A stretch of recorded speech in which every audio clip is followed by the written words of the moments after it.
doing, Met fans? Welcome back to another edition of the Terry Collins Show, presented by Tunnel of Towers, supporting America's greatest heroes. Donate just $11 per month by going to t2t.org. That's T, the number 2t.org. I'm John Arezzi. The amazing roller coaster continues for the New York Mets right now. They're still right there in the playoff picture. Currently the third and final wild card team in the National League with just a few weeks to go in the 2025 regular season. We will discuss it all in just a bit with baseball insider for SNY, Andy Martino.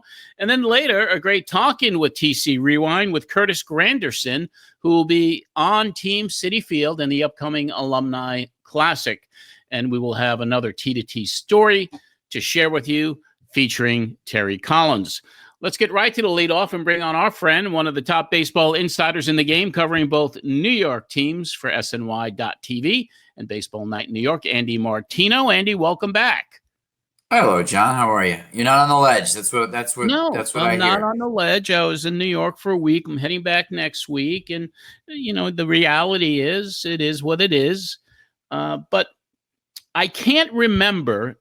And I go way, obviously, I go way back. I can't remember a season that has taken so many twists and turns, ups and downs, storylines that have taken the Met fans on a literal roller coaster ride, really since, and you have to start before the season and even the offseason. Alonso, Soto. So this entire season has been just a menagerie of so many different things. Can I ask you? I'm sorry to interrupt. Can I ask you / challenge you on this point? I'm going to have to ask you to go way back in your memory to think about what happened in the 2024 season. And my question is, are you sure that this is unique this year? Because I seem to remember at the beginning of September in 2024 it being like, well, the Mets, whatever. They're too frustrating. They're too up and down. In fact, I think they were behind the Diamondbacks for the wild card, if not by this point, pretty soon, pretty close before. So are you sure that this hasn't happened in a while? Or are you? I think in a different way. I think in a different way, just because of, the dilemma with the starting pitching. The signing of a free agent for $765 million who initially was like, this guy's not happy and, he's not doing this or he's not doing that. He's not animated and he's not hitting. And it's like every few weeks there's a different emotion. You had, the injuries that have taken place and it's really the starting pitching, the relief pitching, the uncertainty, the starting off red hot. This is going to be a cakewalk. We're going to win the division easy. And then, the collapse, beginning June 13th and now the bounce back in a little bit of a way. But now you got so many different question marks where it seemed like last year, even if there was a slight dip, it was such a feel-good season. You weren't expecting it.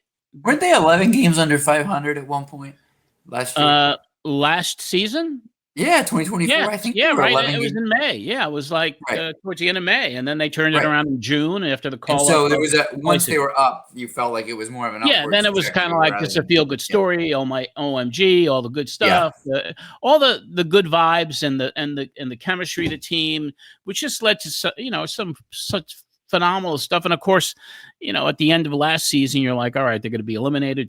They're not going to win in Atlanta. And then Milwaukee, then, they're just an inch away from being eliminated. And Pete hits the home run. But this year is just kind of like the high expectations and then the uncertainty. And that's the biggest thing right now is the uncertainty with the pitching staff. It's just, I've never seen anything quite like this. Yeah, now that I'm wholeheartedly on board with that point because who would have? It's a very unique situation when you have all of your veteran, highly paid pitchers like almost are in need of being discarded for the time being, and now you have a bunch of rookies who might be more effective in the postseason. It's absolutely ridiculous to think that a Jonah Tong should ever pitch in a postseason. We've seen him in one game, and yet it's not ridiculous because Minaya and Senga aren't getting it done. So you got to take a look at a Jonah Tong. So that is weird to say. You've got this whole wave of young pitching coming up. which is cool and all, but like now it's a weird time for a sea change in your rotation, right? Yeah, September. The pressure, and with the rookies, it's how do you know? Nolan McLean has handled it really well. He looks like the real thing. Jonah, with one start, we don't know, how he's going to handle major league pitching. And Sproat's going to pitch soon too, so we'll get another data point on that. So that'll be So that's what you've heard about. I was going to ask you about Sproat. Yeah. He's kind of being like, all right, when do we bring him up? When do we put him in? How do we use him? I think he'll get a start very much in the near term. In fact, I think by the time this episode is out, we'll probably know which day or soon after. So that's coming. Yeah, and the Kodai Senga thing is a really interesting storyline right now, because here's a guy that obviously, after he came back from the hamstring injury, he's just not been right. He started off great, and now he's kind of like, you can't put him back out there. And the Mets have asked him to go to get an assignment to AAA, and he has not given them an answer yet. Right now, we happen to be taping today while a bunch of fluid situations are going on. So the answer at 11:28 a.m. Eastern on September 4th is that the Mets and Senga's camp are in discussions about this, and they'll get a resolution probably in the next 24-ish hours from where we sit as we're having this conversation, John. So that's what's going on. Is they're talking about how this would go, like the details of what he's going down, what's he going down for, how long. I'm sure those are some of the things being discussed. This isn't a case of obviously sending down, I don't know, a Reed Garrett's an optionable guy. He was down last year. I'm just trying to think of an example off the top of my head. Guys that are more in the optionable part of their career. Senga's an established starter, obviously. It's more just like, can you go down there and get right, because the Mets can't afford to have him do it up here right now.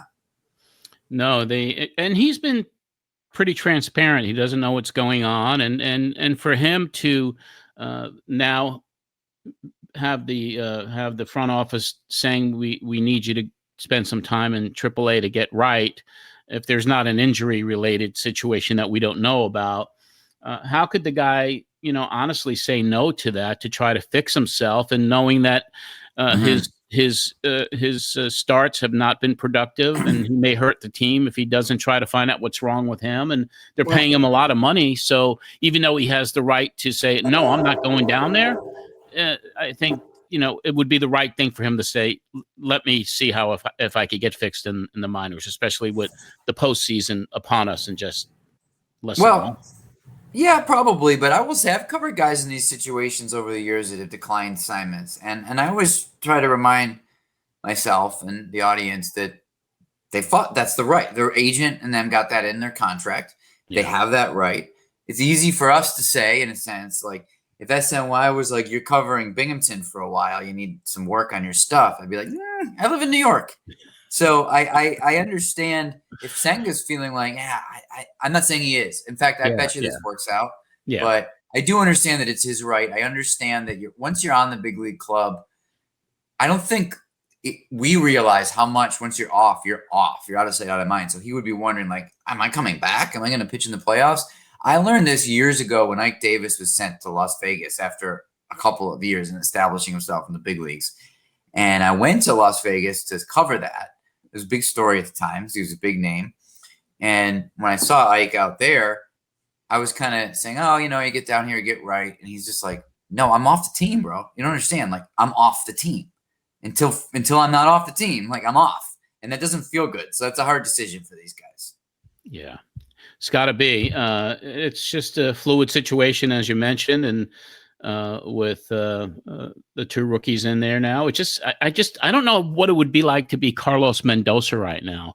Not only having to manage the starting rotation, who still can't go deep into games except for Nolan at this point, and then you have the bullpen situation to handle. And you thought that was resolved with the trade deadline and the acquisitions that were made. And Ryan Helsley continues to be a nightmare out of the pen, and he was used in a high leverage situation and couldn't handle it again. And it seems like the entire team has rallied behind him, but you throw him out there and he hasn't been able to do anything right. So what kind of pressure is that on the organization as a whole, as this is the guy that was, the major league leader in saves last year, and he comes into a situation and he can't get anybody out. So that's a major problem for this team heading into the Yeah, no doubt. It's a major problem. They're supposed to have this airtight bullpen coming out of the trade deadline. It's been tough. I think people sometimes want to believe with baseball executives, David Stearns and anybody else, that, all right, hire a genius and they're going to do everything right and everything's going to be fine. But they're always just placing bets on these players. And last year, the Stearns administration hit with almost all the pitchers they signed, and this year it hasn't worked out. Yeah. Trade deadline was tough. Gregory Soto's been pretty good, right? Rogers has been okay. Center field situation didn't get resolved at the trade deadline like it was supposed to have. So it's tough. I think industry-wide, and this isn't just a Mets observation, John, but on the Helsley thing, for example, there have been so many cutbacks in pro scouting, and meaning the guys. When I first started covering the game, and I'm not that old, in the week or two before the trade deadline, every game you go to, there'd be 10 or more scouts, pro scouts from other teams looking at trade deadline targets. And this is very rare now. The Mets did not have a scout look at Helsley before they made that trade. They weren't the only team that didn't. So this isn't a Mets-specific criticism. Yeah. They rely on video and things like that. But maybe there's a reason why a good scout can help say, he's tipping. This might not be the time to trade for him or little things like that. So that might be something they could look at in their process at the end of the season. Yeah, the bullpen navigation and the starting rotation navigation I wouldn't wish that job on anybody right now. Especially you say how's Carlos doing? I'm sure he's feeling it. These are tough times, and he wanted, as any manager would, he wanted a lot of pitching help at the deadline, and the front office tried, and it just hasn't panned out. Yeah. Yeah, you could see him. The frustration is there, but he's searching for answers, and everyone's getting paid a lot of money, and when you think things are right, then you get monkey wrenches thrown into the mix all the time. So 100%. Now on the bright side, they're on because of. I mean, they've won a lot more than they had been winning, obviously, and then the Reds have completely collapsed. Yeah. So the Mets do have some cushion to work this kind of stuff out now without worrying every single day if they're going to stay in wild card position. I'm not going to jinx anything. It's only September 4th, but it's not exactly a white knuckle thing right now in terms of the wild card standing. So and they're actually creeping up on San Diego. So it's one game behind them as we tape. They've earned themselves a little cushion for this stuff, which is probably why on what day is today? Thursday. On Wednesday, when Mendoza brought in Helsley with a run deficit. You probably don't do that if you have a half game lead in the wild card. So they have a little, but with a cushion, you can say we got to get Helsley right. We're better in the playoffs So I don't fault him for trying that because they've earned themselves that. It's not a daily grind over staying in playoff position, which is nice. Yeah. Mendoza keeps saying we got to get him right. We have to get Helsley right. We have to do it, and they're trying. So we'll see. That'll be another interesting storyline as the season comes to a conclusion here. Juan Soto, let's talk about Juan. I always love talking about him with you. He's woken up in obviously a very big way. He's on fire. He's doing it all right now. The grand slam the other day, just the big smile on his face, hitting in clutch situations.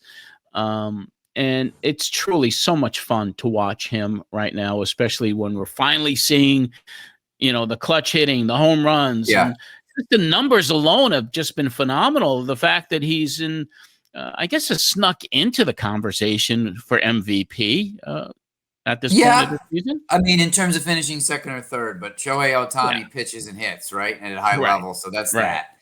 I mean, that MVP thing, with as long as Ohtani, it was funny. And to show I'm not a homer in New York, I remember when Judge hit the 62, it was Judge versus Ohtani for the MVP that year. And Judge won, but I would have supported Ohtani. It was listen, and this sounds like a joke, but it's not. For Judge to have been the MVP over Ohtani that year, he would have had to be the Yankees setup man at minimum, in addition to hitting 62 home runs. That's how ridiculous it is what Ohtani does. By the same token, if, I don't know, David Peterson DH'd on the day that he didn't pitch and he hit 12 home runs this year, that's my National League MVP. It's so amazing to do both.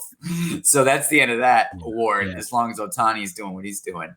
But to your point, how fun it is to watch Soto.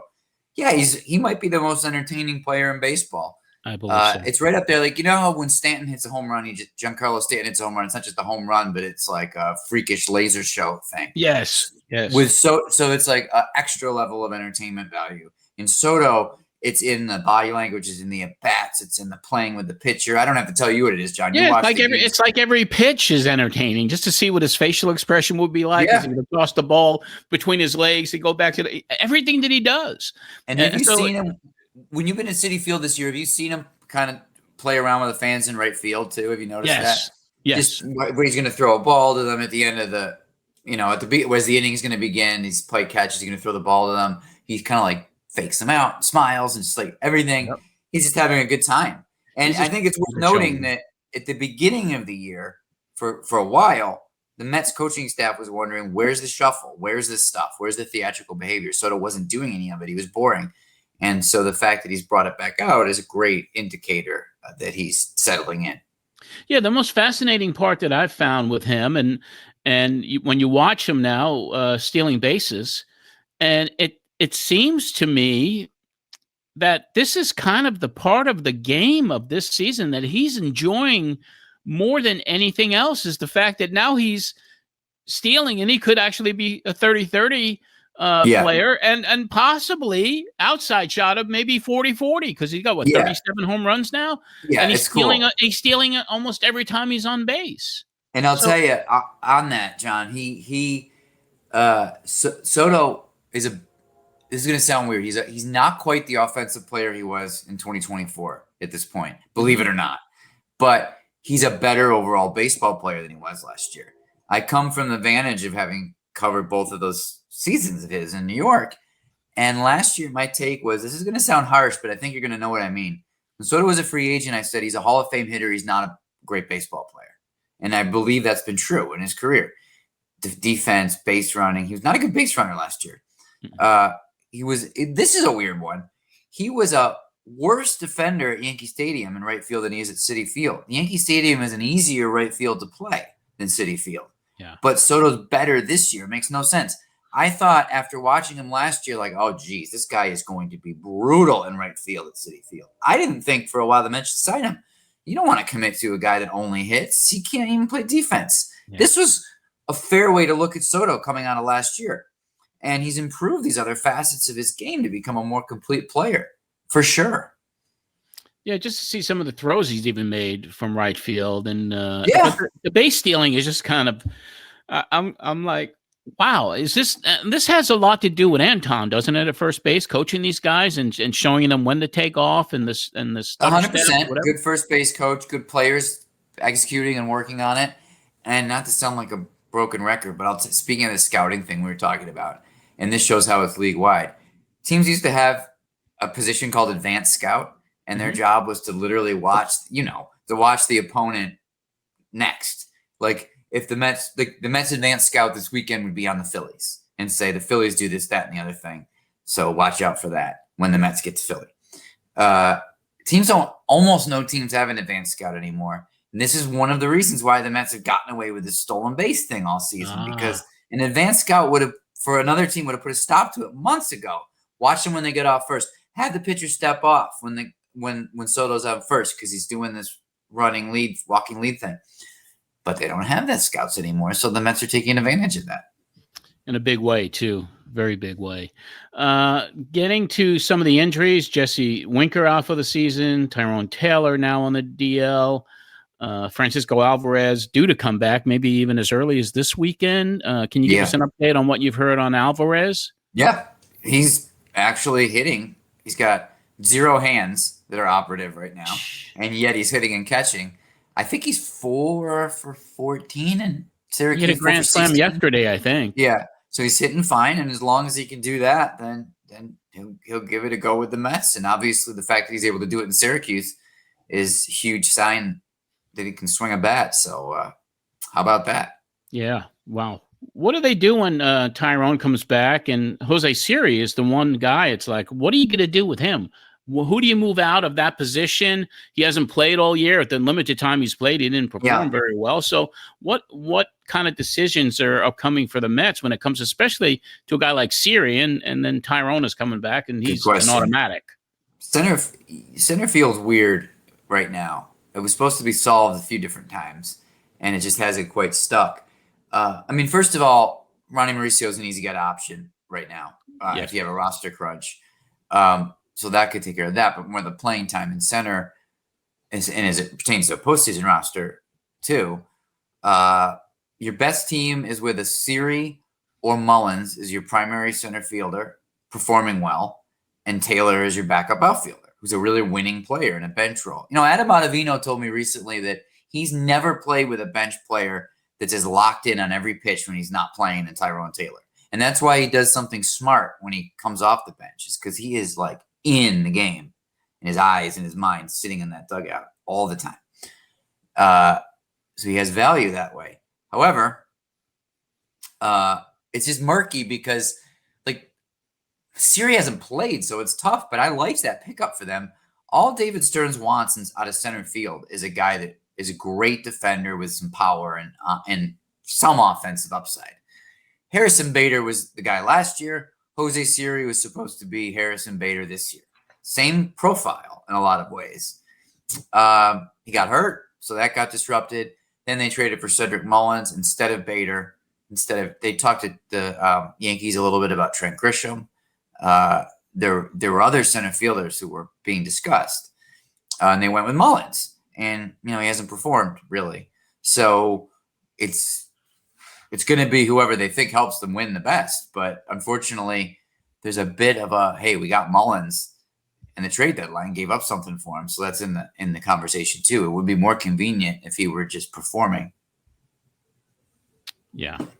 Well, it's going to be an interesting end of the season. I got one last thing to talk to you about, and that really is coming up on September the 13th, and that's the Alumni Classic. Terry's going to be back in the dugout. Terry will be in uniform, co-managing Team Citi Field with Jerry Manuel against Team Shea Stadium with Bobby Valentine and Willie Randolph. Now, for you who've covered the team over all these years, and this is kind of an old-timers game, even though we're calling it Alumni Classic. As an insider, do you look forward to promotions like this, games like this? And are there any players that you look forward to seeing that you may have not seen for a long time? Is Ike Davis coming back? I think he is. I believe he is. That's a great one. He deserves a little bit more love. Like I hope he gets a nice hand. He was such a good guy and had some good time for them before his injury derailed his career. Yeah. See Terry in uniforms, obviously always cool. It's cool at the old timers game. And yes, I do look forward to them, John. I think that I maintain a healthy appreciation for not just the history, but the way the fans and the people on the field can interact. And this is just all nice stuff. Like sometimes those interactions in the heat of the moment aren't always positive if fans are mad or something. But this is just like a chance to celebrate and appreciate people who help to provide them with great memories and vice versa. Like it's a nice, I guess, sports and their fan base, the relationships at its best when it's like a back and forth, right? Like we're giving you love and support. You're giving us performance. The energy flows back and forth between the stands and the field. And I guess events like this are a chance for that to just be in its purest, nicest, happiest form, and some nostalgia and memory kicked in. I mean, it's all good. No downside to something like this. No, it was fun having Terry and Bobby V on together because Terry is like, all right, I'll let you know who my starter is going to be. It's going to be R.A. Dickey, you know. So right. Terry's looking forward to it. It's going to be a lot of fun. I hope to see you out there on the 13th, and we're certainly going to bring you back next time we bring TC on live, which will be right towards the end of the season. I know he's got the big 5K run for Tunnel of Towers on September 28th, which is ironically the last day of the regular season. So we will then regroup with you and Terry and kind of take a look at what's going to be happening in October for the New York Mets. And Andy, as always, a pleasure to have you on. Let everybody know where they could find you on social media. And why don't you give that new book, even though it's not coming out the next year, a plug? I've been working hard on that book, and I'm very excited to share it with Mets fans. It's a book about the history of the franchise with a focus on the Steve Cohen era and how 60 plus years led up to this and what it means. I'm trying to frame what we're seeing now means in the historical scope of the franchise, in addition to fun, juicy insider detail stuff. It's always fun to gather. So I'm working on that right now. Thank you for bringing that up. And on social media, at Martino NYC on still calling it Twitter. I'm not calling it what that guy wants me to call it. And on TikTok, I remember what's my username, Andy Martino, or I don't know, look for me on TikTok. They'll find you. Andy, always a pleasure. Thank you so much for your time today. Thanks, John. My pleasure. As the season winds down, always a pleasure to have Andy Martino with us, and so many things going on with the Mets, and every game is so important right now. Another thing that's so important, obviously, is the work that the Tunnel to Towers Foundation does week after week, day after day, year after year. This past week, no exception, T2T held a grand opening for its newest veteran village. The facility outside Atlanta provides permanent housing for nearly 100 previously homeless vets. The village also includes a full array of supportive services. This is one of more than a dozen Tunnel to Towers projects across the country aiming to eradicate veteran homelessness. You can learn more about the Foundation's Homeless Veteran Program at t2t.org. Also, last week, Tunnel to Towers welcomed Army Sergeant Sam Wally into his new specially adaptive smart home. Sergeant Wally lost his right leg and left arm during a roadside bombing in Afghanistan. The house in Georgia is mortgage-free and includes special features like wide hallways and doorways, as well as lights, thermostats, and a security system controlled by a smartphone app. You can help our catastrophically wounded veterans by donating just $11 a month by going to t2t.org. And time is running out. If you'd like to take part in one of the most popular and unforgettable 5Ks in the country, the Tunnel to Towers Run Walk will be held in New York City Sunday, September 28th. Of course, Terry Collins will be part of that. 30,000 plus who will be running in this marathon. Registration is limited, and the event is now almost at capacity. Country music star Chris Jansen will perform at a free post-run concert. You can sign up now at t2t.org. That's t2t.org. And we will return with a special Talking with TC Rewind with one of the most popular and beloved Mets during the Terry Collins era, Curtis Granderson, after this word from Tunnel to Towers.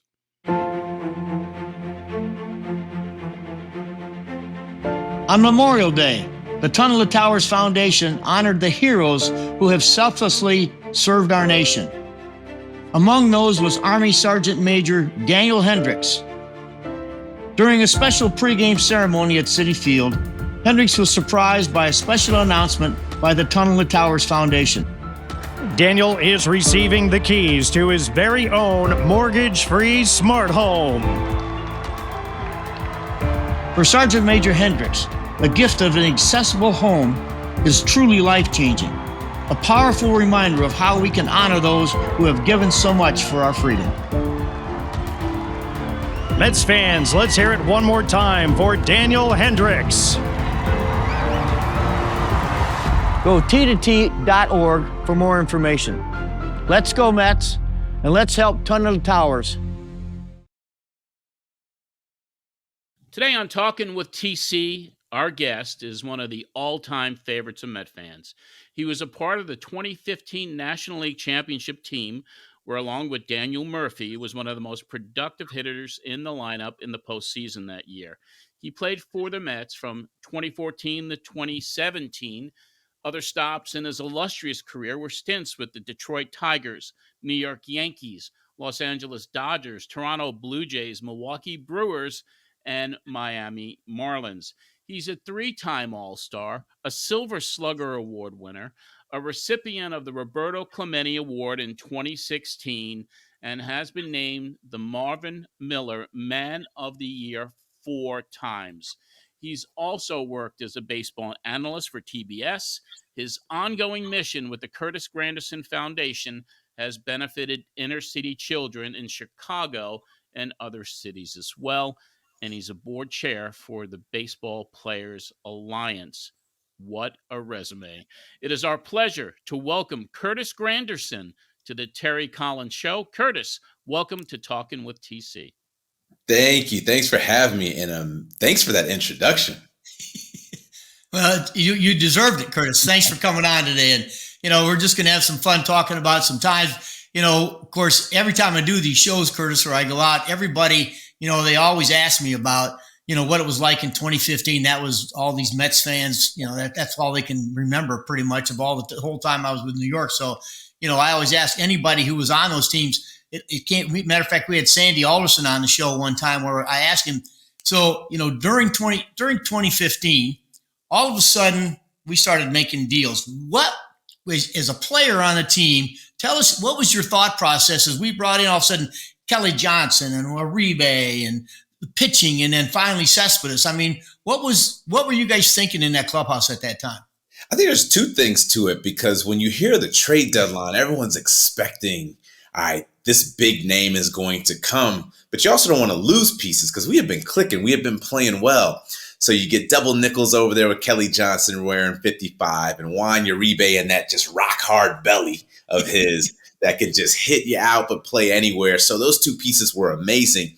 And TC, I don't know if you remember this, because you might have still been inside, but the trade deadline ended at 4 o'clock and we're outside for stretch at, say, 4:05.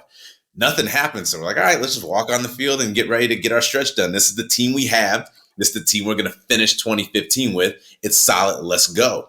And as soon as we got on the field for stretch, that's when the rumor started to break about the Cespedes trade. And we're like, is it true? Is it not? Because the deadline has passed. But you know how this works in the game. Stuff is still rolling in. It's still being confirmed and still being announced. But we as the players, we didn't know. We got a game to play that night. And then boom, Cespedes gets announced. And we're like, oh, man. And then now you add in with everything else we have going on. And plus the big thing is he came in and clicked. Sometimes you get a name that comes in and it just doesn't, it's not the right piece. And he was the perfect piece to that puzzle that we definitely needed. So it was amazing how it all went down. Talk about suspense, talk about excitement, and then boom, the roller coaster just kept going. Curtis, in all your career, I mean, you were in a lot of, especially late in the season at those trading deadlines, you were in a lot of clubs that, were headed for the playoffs. I mean, you good teams. And so was this a different situation? I mean, I talked to Sandy about it, I said, I asked him, at what time during the first part of that season did you guys say, hey, look, if we had a couple pieces, we got a chance here? Did you guys always think that was the same in that clubhouse? Were you guys saying, if we get a couple pieces here, we got a chance to win this thing? It's funny because we started out so well. We were hot. We were rocking. The crowd was amazing. And then we were traveling well on the road. And you started seeing the 7 line and the blue and the orange just coming not only in the hotels, but in the stadiums around the towns. So you were sensing and feeling it. But we felt like what we had was solid. Not saying that we were set. We would have loved to have pieces, but we didn't think of any of the pieces that Sandy brought in as, okay, yeah, we're missing a Clipper, we're missing a Reed, we're missing a Uribe, we're missing a Kelly Johnson, and of course a Cespedes. I think you're just so into the moment of the season and just continuing to go that every day until they tell you something, that's when you start to think about it. So it never crossed my mind, and your door was always open. We never came to talk to you and said, hey, TC, we're missing something. We got to get this piece or this piece. And same thing with Sandy. It was never a topic of conversation. We were just out there one day at a time, one series at a time, having a ton of fun. And for everyone that watched, we were always having a good time. But you can have a good time when you're prepared and you're also going out there and doing what you're supposed to do. That's what we did. We focused on what we needed to focus on and didn't necessarily think about those pieces until the deadline day, because we knew we were in it and we knew something was going to happen. So we just wanted to know what it was going to be. We just had no idea. Did we need a position player? Did we need a pitcher? Did we need a reliever? We were just like, all right, something's going to happen. Just what is it going to be? Yeah, I tell everybody, especially people who, they think players don't pay attention. I said, look, don't ever think players are naive. They know exactly what's going on. They listen. I said, matter of fact, half the rumors get started by players talking because, they have this time on their hands before a game where, hey, there's conversations about the game itself going on, or maybe a trade someone else made, so I said, I think you guys get a bad rap sometimes by, they don't care about anything else except their own selves. And that's not true. That is, all good teams I've ever been on, I'm telling you, there's baseball conversation going on daily.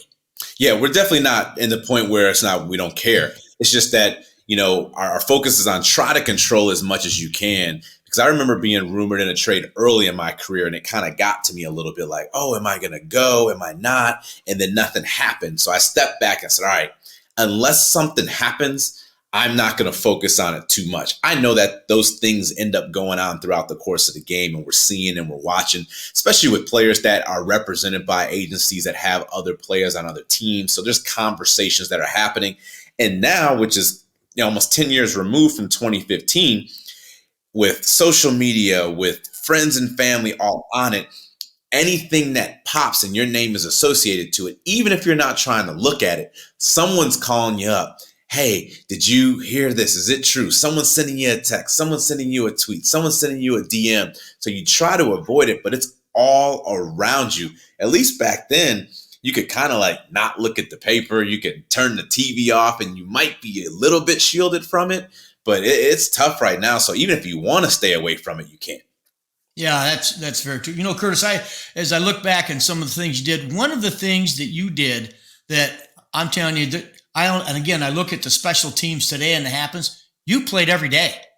How many, there was maybe 8 years, you played 160 games in a year. Did you, I remember at times I remember going up to you and saying, hey, do you need a day this week? Hey, I'll get you a day this week. And you being yourself just said, well, I'll be fine. If you want to give me a day, give me a day. You're the manager. But you went out there, man, 160, that's a lot of games. Hey, that's the way I looked at it. You're the one in charge. You were the manager and a great manager. So you tell us, unless there's something like I'm ailing really bad, then I'll say something. But again, that's very rare. And I found later in my career how to go at 100%, how to pull back just enough not to damage anything, but to still give you everything that you need and what the fans expect. But you did something that I still remember to this day, and I tell so many young players about it.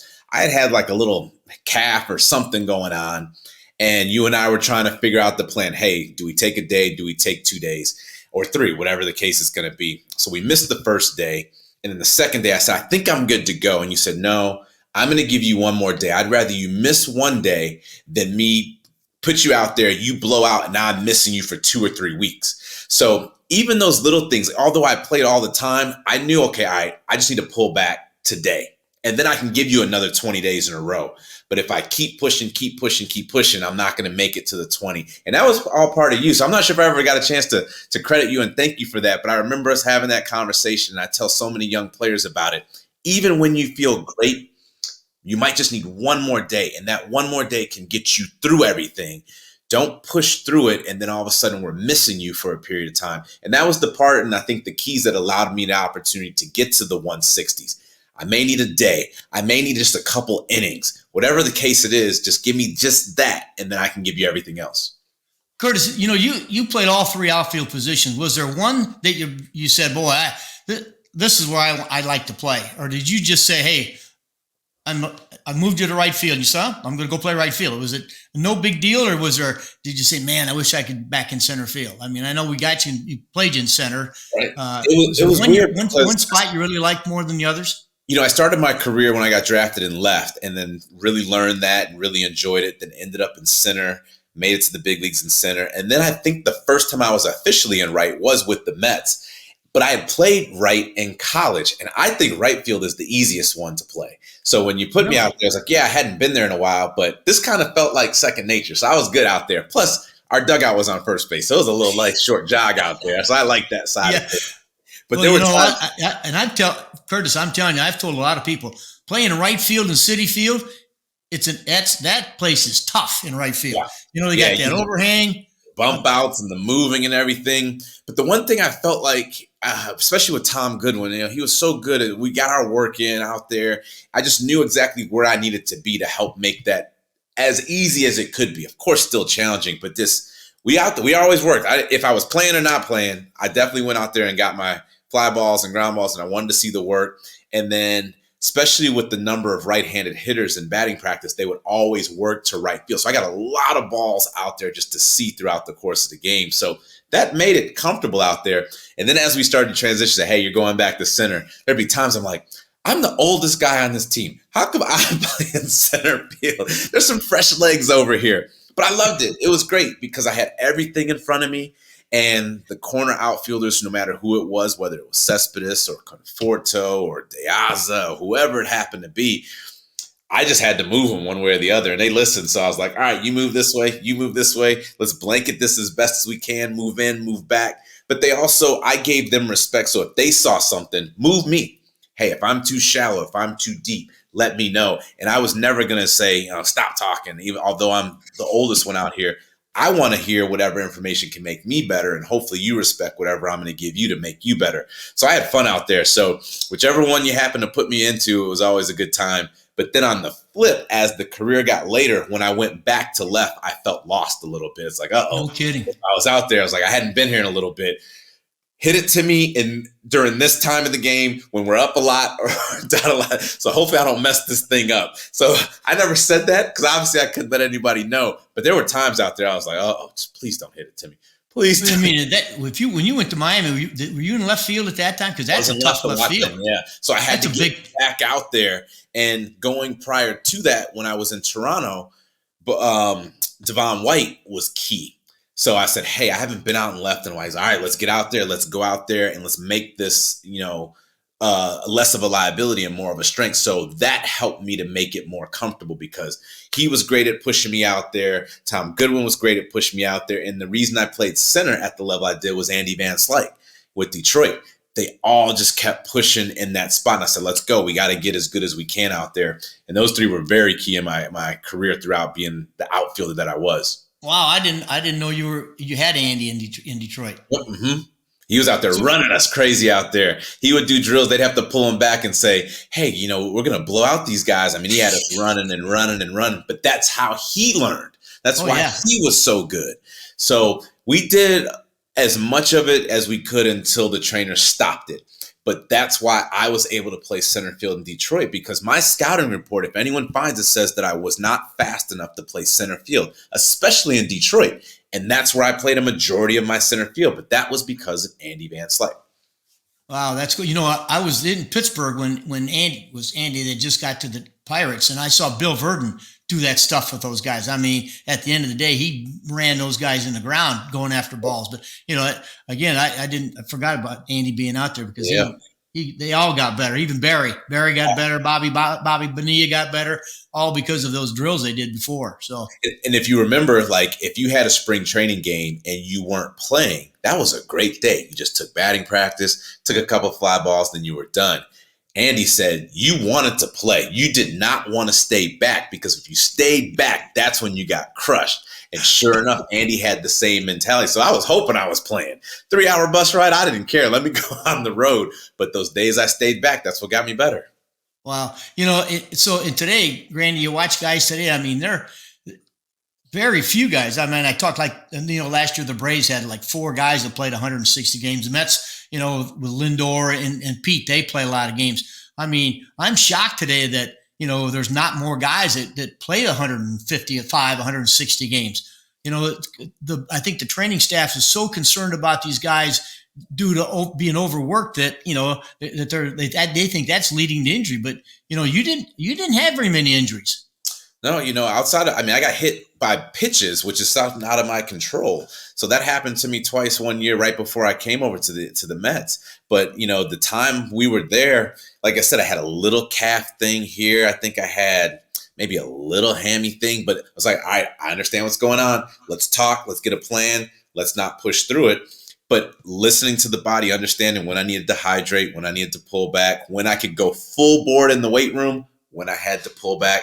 So that's where I feel like just the transparency and the communication was such a key thing. And what we did a really good job with that Mets organization at that time is there was just a lot of talking. And I would come in, let them know how I felt. They would tell me what I'd feel. If I was supposed to do 5 sets of workout today, I said, hey, can we do 3? I still did the work. I didn't shy away from it. But hey, let's pull back. Or hey, I'm feeling really good. Let's go a little bit more.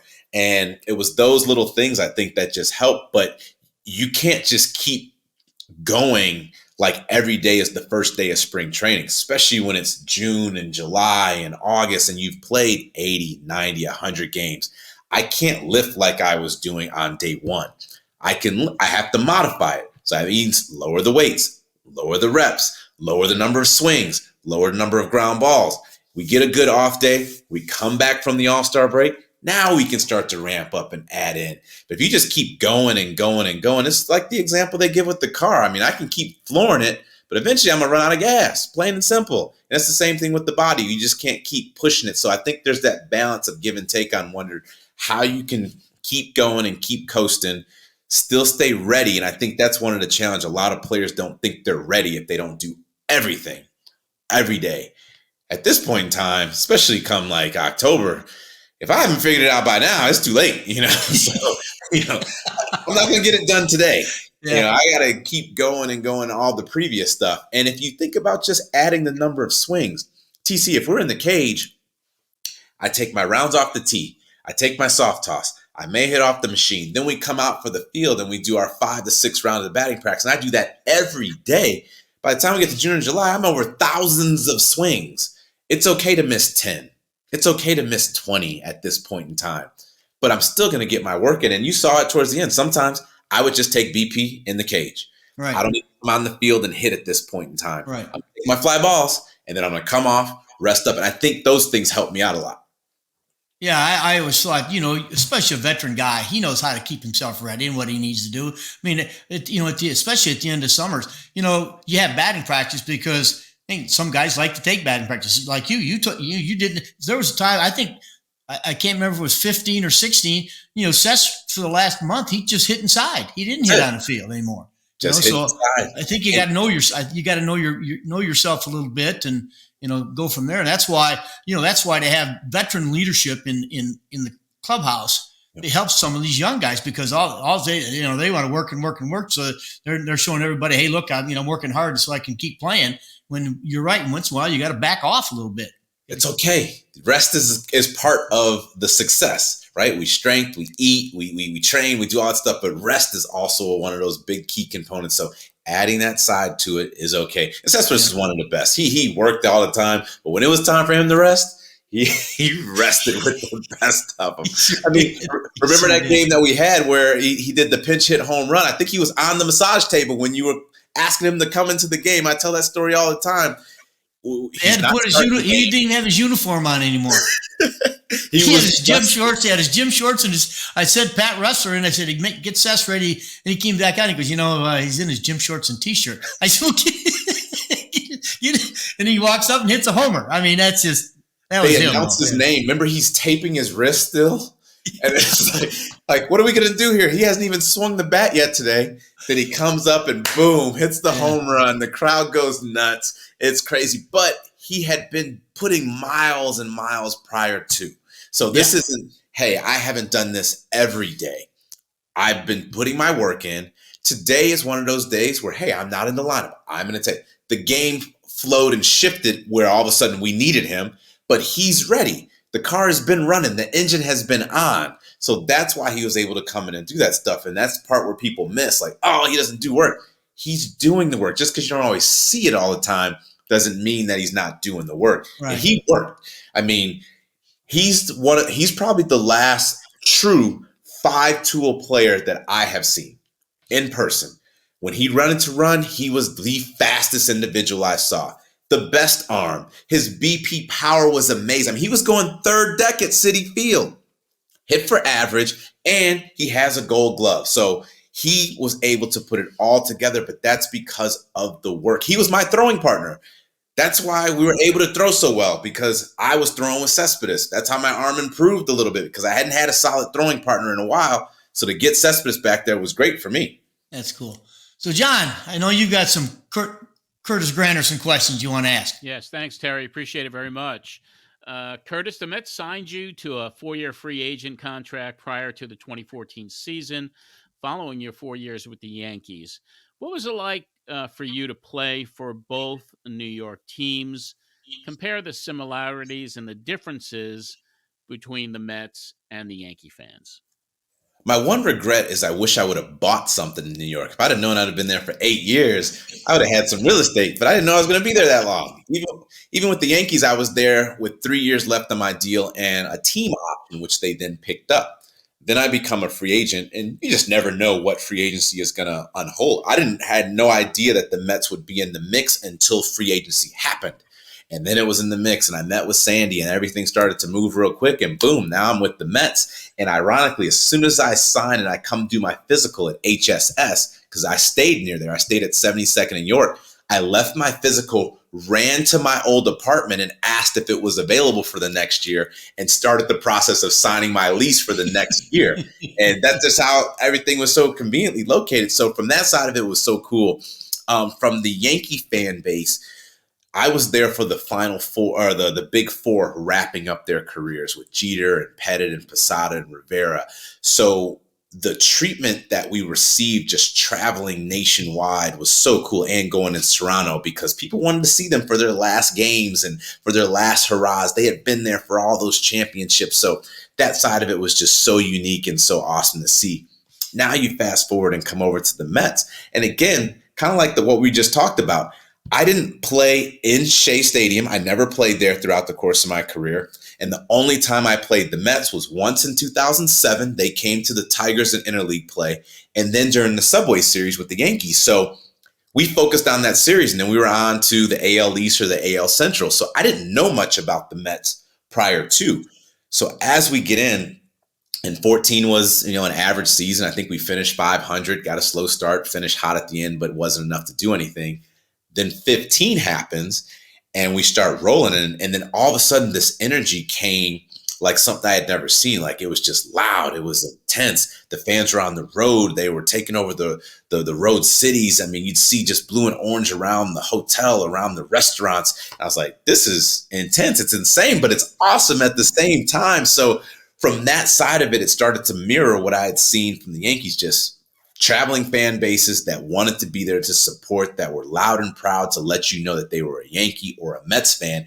And we had success on both sides. So from that side of it was so cool. And the biggest thing that I tell everybody, if you want to hear the loudest boos ever, Citi Field. But if you also want to hear the loudest cheers, also Citi Field. And I've been booed at Citi Field. My 14 didn't start off great. They come at you, and probably one of the biggest boos that we ever heard was when they announced Chase Utley in the NLDS. Woo!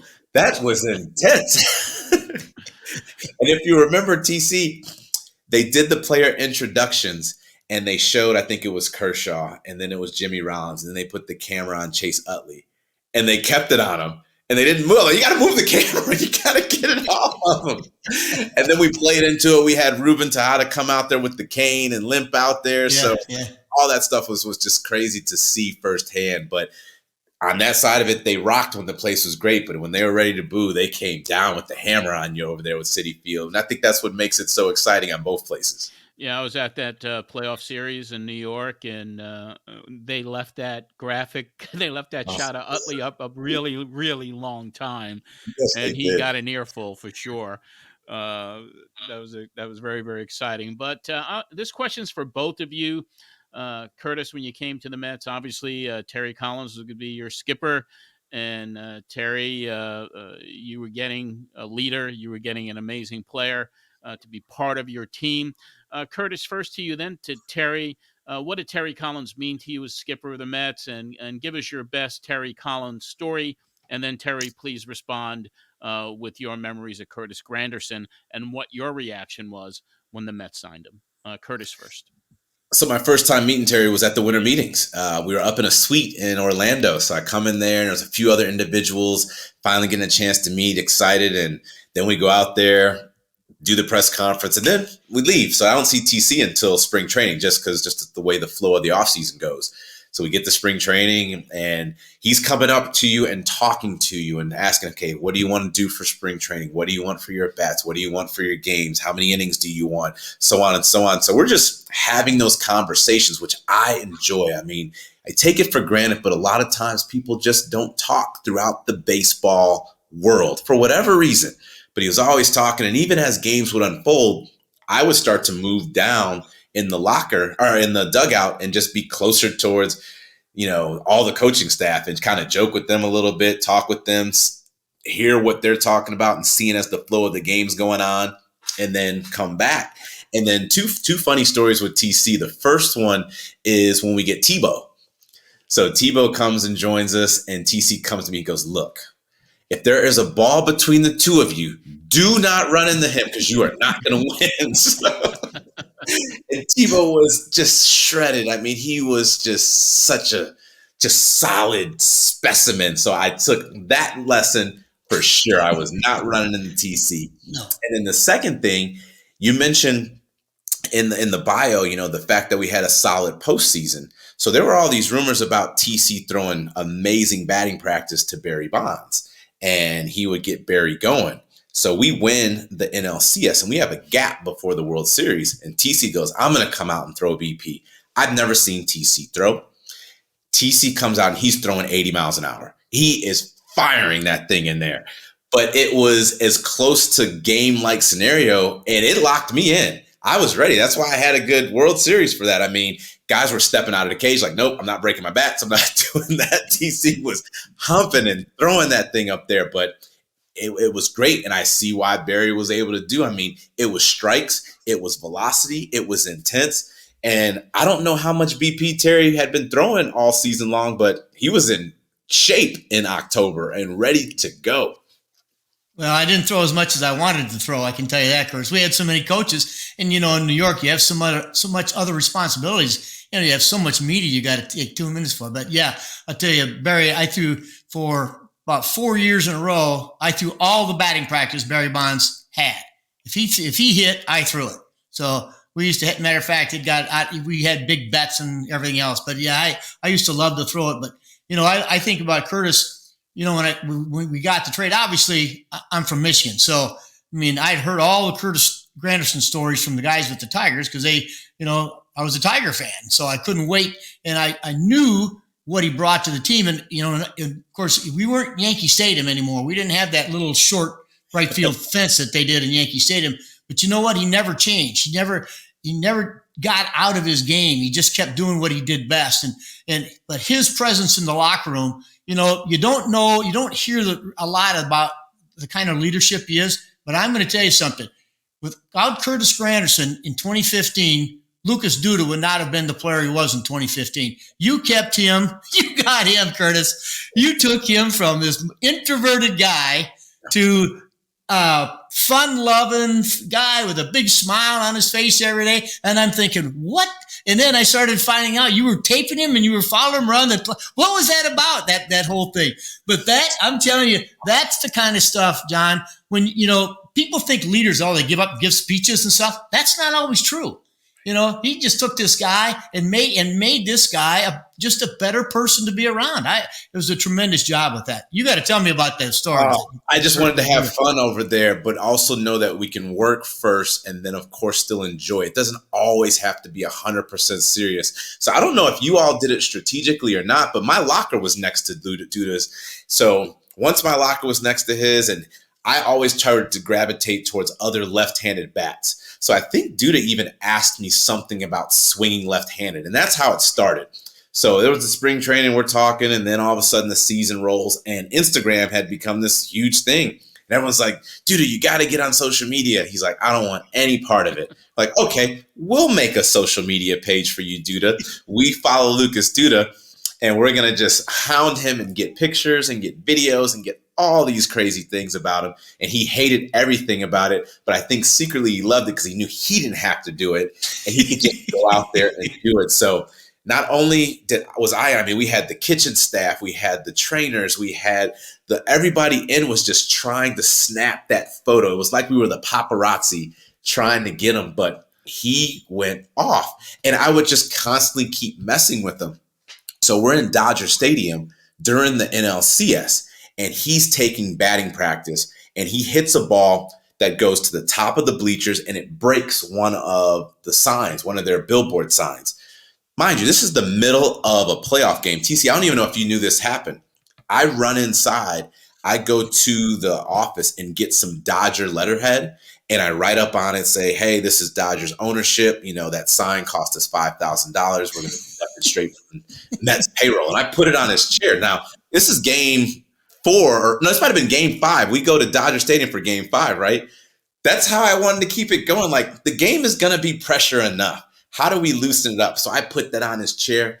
He's reading. He's like, Grandy, is this true? I was like, I don't know. I mean, it says you have to pay it. So you might have to get that paid. And sure enough, you know, we finally joke, laugh. We go out, we win game 5, and then we get ready to go to play the Cubs. So that's why I always try to just keep it loose and relaxed. And even one time we're in Atlanta. I don't know why, but remember when I bought the dodgeballs? Yes. And we're playing team dodgeball in the visiting locker room before a game. I mean, you shouldn't have had DeGrom throwing a dodgeball or Wheeler throwing a dodgeball, but we were.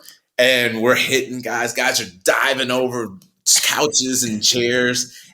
And then we go out and win.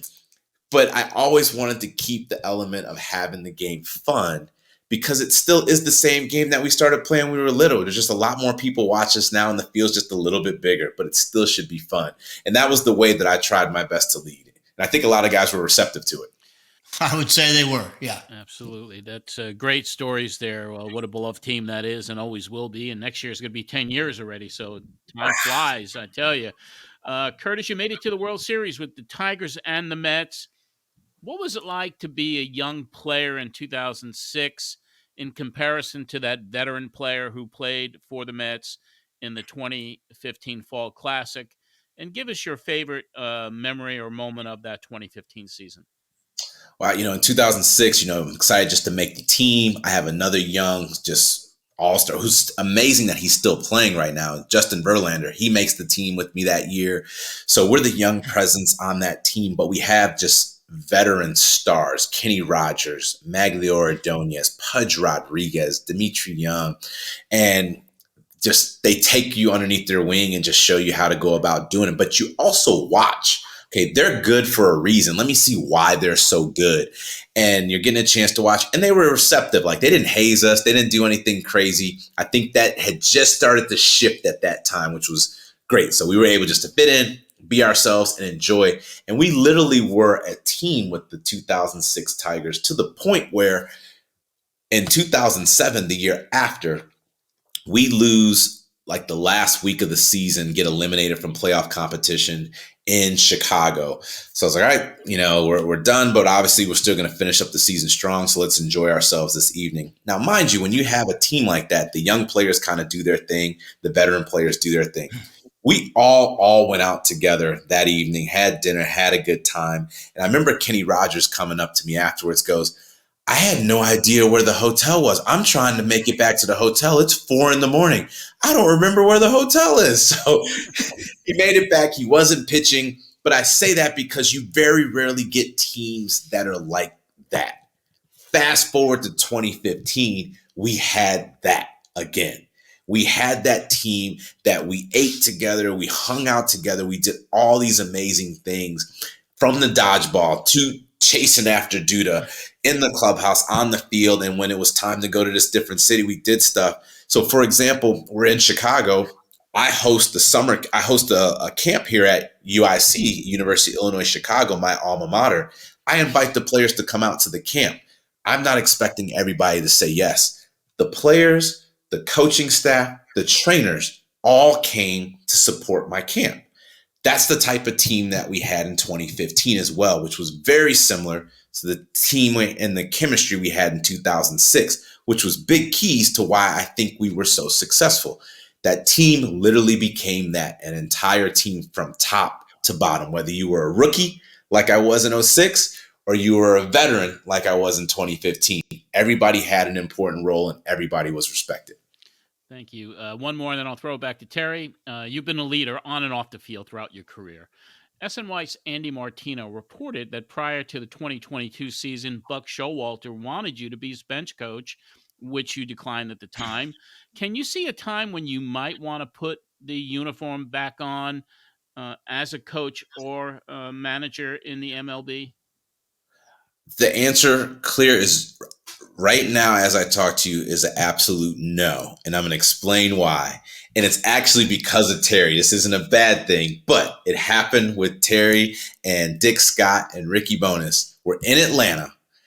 I go get breakfast in the morning. We have a night game. I'm coming back to the hotel. It's probably 12:30.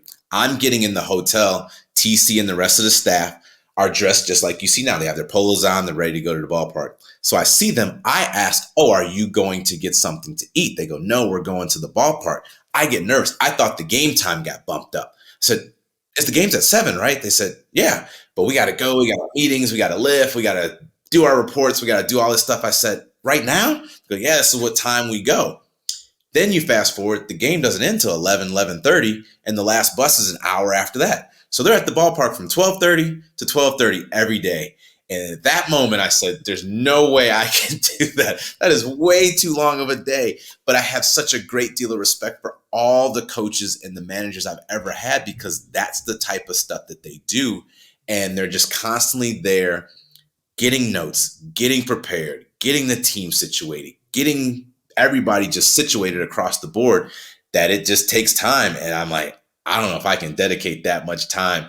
162 games plus the playoffs plus spring training. I mean, you got to dedicate February 15th to October 15th every year. So TC, I don't know how you did it, but thank you, because it takes a certain person to do it. And in that moment, I was like, nope, I'm not going to do it.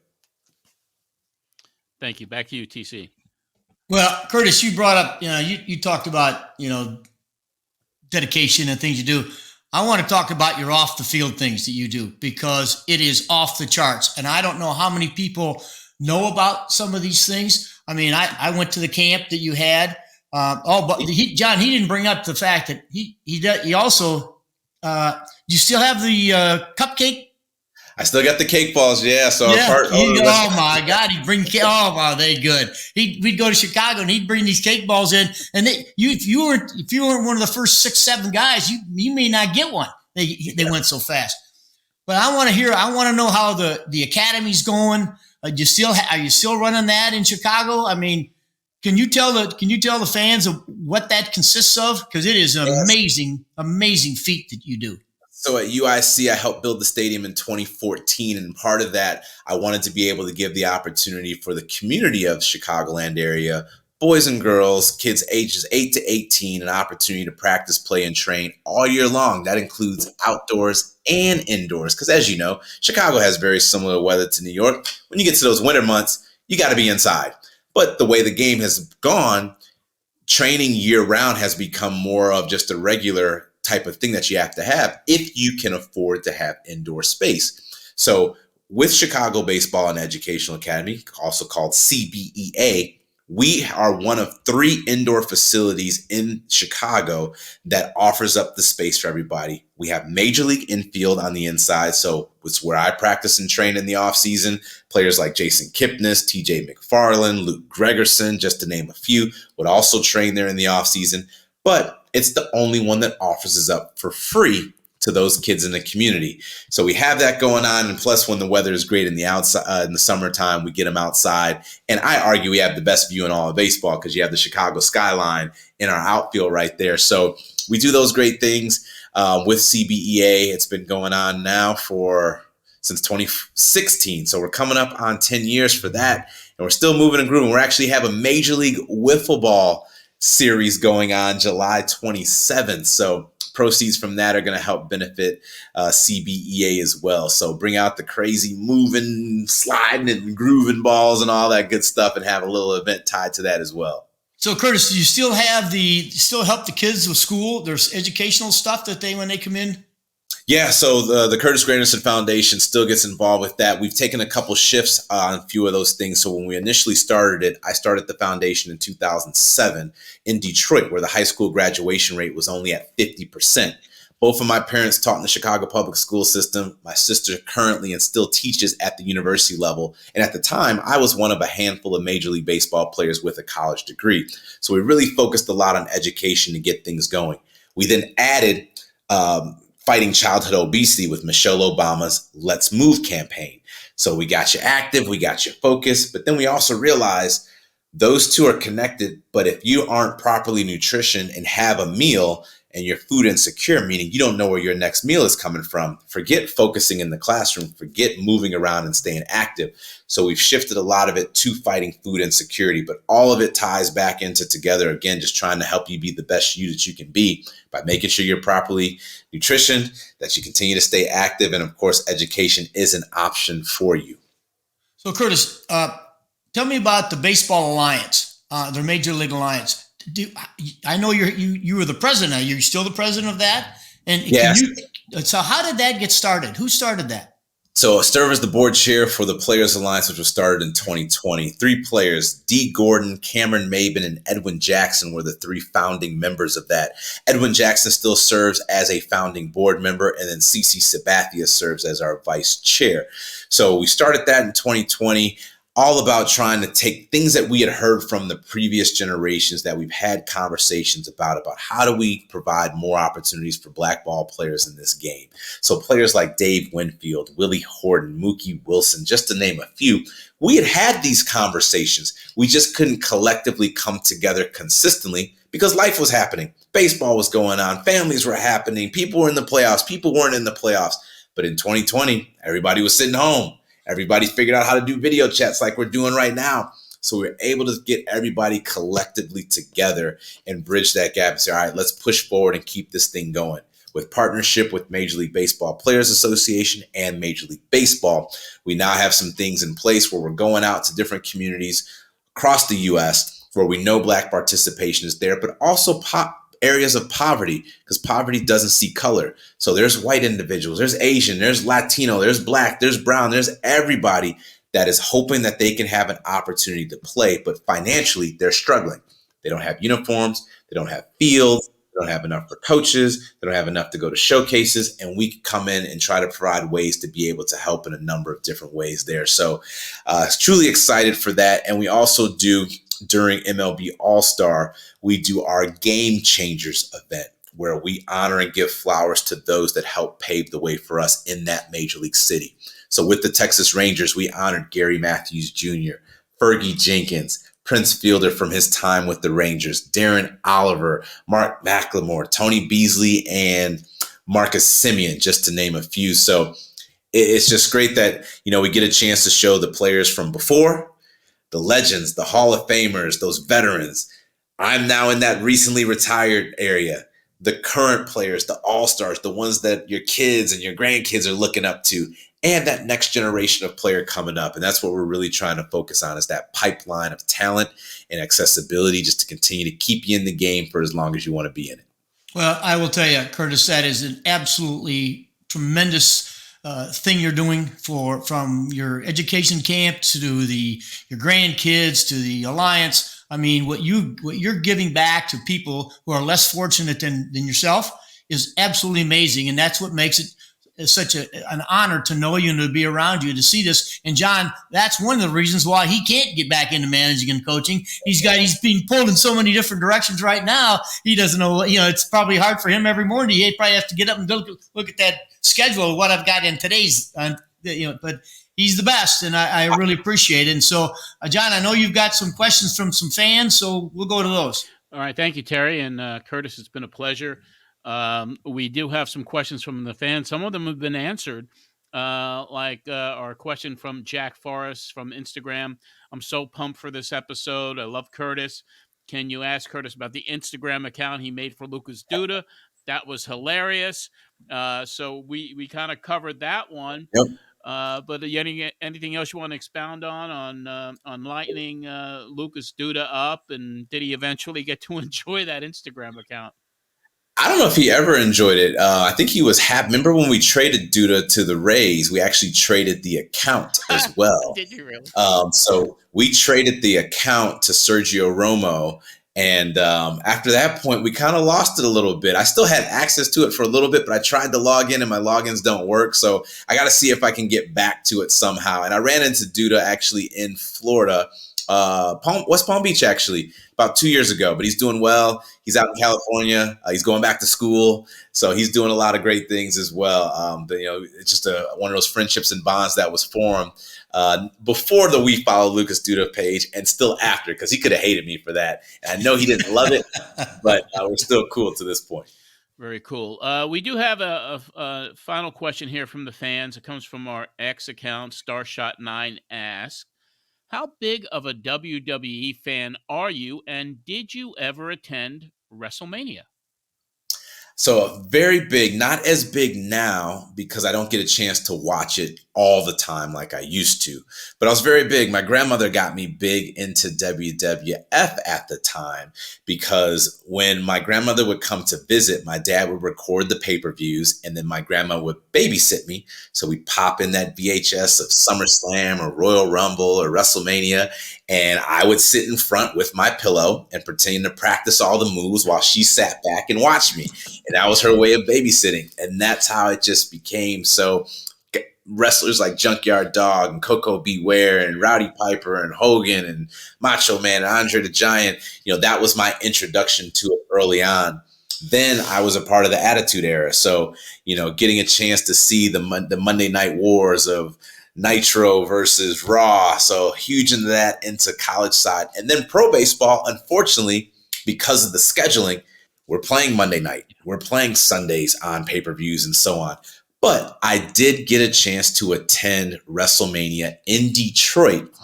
And I tell everybody that it was the best sporting event I've ever been to. And they go, really? What? How? Why? I said, you had 70,000 people there. So I haven't been to very many events that have that many people. That's one. Two, everybody is into it and intense. They know the entrance musics. They know the finishing moves. They're all excited for it. The pyrotechnics are insane, plus the music. So you add all that. The event itself was crazy. And I think that was the one where former President Donald Trump was at that WrestleMania in Detroit. So my parents still have one of the ringside chairs that you can get if you were sitting there, which has Trump as a wrestler at that time on it. So just very iconic just to get a chance to see that. And that was 2008, I think it was, in Detroit. So I've always loved it. I've enjoyed it. I just, don't get a chance to watch it nearly as much as I used to. Yeah, that was WrestleMania 23, I think you were talking about, at Ford Field. And there was 83,000. 83. There you go. Crazy. Yep. And that was also the WrestleMania where Donald Trump shaved Vince McMahon's head in the middle of the ring in the Battle of the Billionaires. That's it. So that was a crazy WrestleMania for sure. But thank you for that. And that was our fan questions. And it's been a pleasure to talk to you today. It's been wonderful. Yeah, Thank Curtis, you. I can't thank you enough for coming on. I know you're a busy guy, and I can't wait to you have this put together. It's going to get out there. People are going to love it. You did a great job. And thanks again for coming on the show. And I hope you stay in touch and get to see you soon. For sure. Thank you. Always good to see you. Enjoy Florida or Michigan, wherever you end up at TC. It was great playing for you. And thank you so very much for having me on. Pal. Thanks a lot. All right. Thank you. And Curtis, one other thing. I mean, before we go here today, can you tell everybody out there if they want to make a donation to any of your foundations or nonprofits, tell them how they could reach you or those foundations. So the easiest one right now, because we had so many things we talked about, is my nickname, the Grandy Man. So go to grandyman.com. You can check out everything there. We have highlights to take you to CBEA, to take you to the Players Alliance and the Curtis Granderson Foundation. So if you can't remember all the different names, just remember my nickname, search the Grandy Man, and I will pop up and you'll get a chance to see what we got going on. There you go. Well, thank you very much again. Thank you. Curtis Granderson on that special Talking with TC Rewind. He's such a great person and was an incredible Met who will be at the Alumni Classic taking place in just a few days. I'll be heading to New York for the Classic and we'll be capturing some exclusive content with Terry Collins at that game, which we're going to feature right here at the Terry Collins Show. And right now, let's feature a special T2T story about our own TC, Terry Collins. Let's go to that right now. This world doesn't function without the armed forces, first responders who every day put their life on the line. When they retire, when they leave, no matter what's wrong with them, there's somebody there that's going to take care of them forever. And what Tunnels is trying to do to get these veterans help, the $11 a month that's asked, that's not very much money. And yet when you see what it's building, it's off the charts. When you see the response when they walk in and tell some family this house is theirs forever and ever and ever, that builds out of their life. Beautiful. Oh, cool. Little girls, I'm going to have our own room. That's the part that really warms your heart. And here's a guy, he can say something now and the lights will come on, in the smart home, and it's amazing. When I ran the race, I didn't know what to expect. 3, 2, 1. Crowds and crowds of people at 6 o'clock in the morning.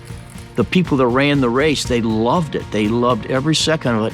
When you come through that tunnel, when you go down in it and you run through all those kids from West Point, that's the future of America you're running by. When you get through that tunnel and you come up the other side, the ROTC from the high schools and the firemen and the police that line it and cheering you on, and the adrenaline just rushes to the point. That's why I said, I'm going to finish this. It's one thing when you're just got a t-shirt and gym shorts on. It's another thing when you're carrying fire gear. I just think it's one of the greatest acts of heroism. The only thing he knew is that he had to get there and help out. That drove him, I'm former Mets manager Terry Collins. The Tunnel Towers Foundation is very important to me, and I look for ways to try to support them any way I can. You can support their cause as well by donating $11 a month. Go to t2t.org. Let's go Mets, and let's help Tunnel Towers. We'll have another T2T story right here on the show next week. And before we go, we want to remind you to check out Amazing Conversations with Jay Horowitz, a New York Mets podcast hosted by the foremost Mets historian. Each week, Jay brings on guests from all eras in Mets history. This week, Jay talks to Edgardo Alfonso, promoting the Alumni Classic and talking about his time with the Mets. He certainly was a special player. Edgardo Alfonso on this week's Amazing Conversations with Jay Horowitz, available on all podcast platforms and on YouTube. And speaking of YouTube, you could subscribe to the Terry Collins Show on your favorite podcast platform or on our YouTube channel. Just go to youtube.com/The Terry Collins Show. Our entire archives of the past 2 seasons are available on the platform you listen on, and of course on the YouTube channel as well. All episodes are archived and there for you to enjoy. That'll wrap up this edition of the Terry Collins Show. Thanks to our creative director, Marsh, and to our researcher, Dominic DiBiase. For Terry Collins, this is John Arezzi. We'll see you next time.